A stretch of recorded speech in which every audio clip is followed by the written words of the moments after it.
I just finished cleaning up my Pixie.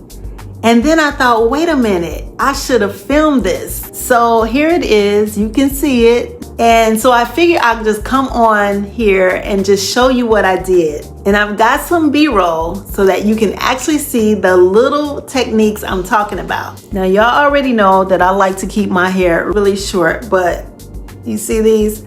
I can't cut my hair like I normally cut my hair. So you also know that, yeah, I did break both of my wrists, and today actually makes 3 weeks. This happened July 18th of 2026. So I'm finally in these shorter casts because I had casts all the way up to my elbow. So I was like this for like 2 weeks. I can finally move my fingers a little more, but I still can't use my clippers. I can't use my liners. I can't take a comb and cut like I usually do, but I can take these little tips and techniques that I teach and that I can show you with the use of the feather razor. So when these little hairs around my sideburns start growing, these little hairs behind my ears start getting a little fuzzy, I can take my razor and use very light sweeping motions just to clean them up just a little bit. So I'm not trying to give myself a whole full haircut, but just that little cleaning up just made a total big difference in what this looks like right now. And also I can use my shears to just snip away at a few of those little pieces that just start sticking out, especially around my ears, mostly around my ears and also around this hairline area. Now, I'm not giving myself a whole haircut because I can't do that right now with these casts on, right?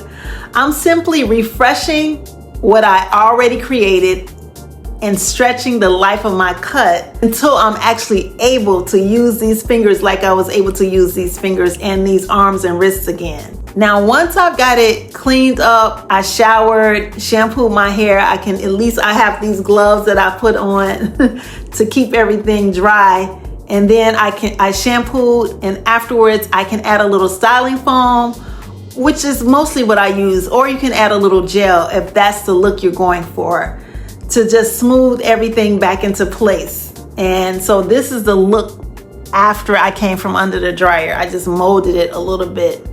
So those little bitty touches can make a big difference in how fresh your shortcut looks. If you're rocking a Pixie or TWA and you've ever wished you knew what you could do between salon visits, that's exactly why I created my shortcut perfection blueprint. Inside, I show you more of the techniques a little slower.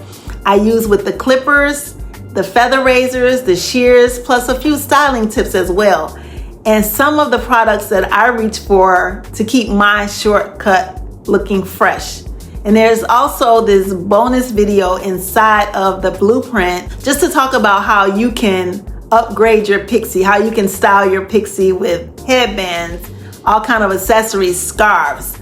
So it's really about helping you get more out of the cut you're already invested in and just kind of keeping it clean, because your stylist is the one who gives you the cut. I'm not taking anything away from your stylist. She's the one, or he's the one that gives you the cut, but you get to keep it looking fabulous. Because I always look at my clients when they come into the salon. I know what they're doing at home because I know what it looks like when they come in. So now, if you want to learn more, grab your shortcut perfection blueprint.